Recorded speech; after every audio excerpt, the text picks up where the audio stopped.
ওর border থাকবে নিরাপদ, দেশের ভিতরে থাকবে নিরাপত্তা, ইম্পসিবল। এরকম মাত্রা যুবক তো যুবক, বৃদ্ধ পর্যন্ত মাথা, পুরুষ তো পুরুষ, নারী পর্যন্ত মাথা।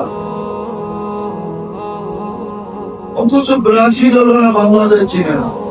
আমি বললাম লেখার আগে 80% ব্রাজিলের মানুষ বাংলাদেশ চিনে না, আর্জেন্টিনা তারা বাংলাদেশ চিনে না। কিছু শিক্ষিত লোক চিনে, কিছু সরকারি আমলা চিনে, সাধারণ মানুষের কাছে সময় কথা বাংলাদেশ চিনা। দেশ ঘুরে তো মাতালের দেশ করতে দিয়েছি।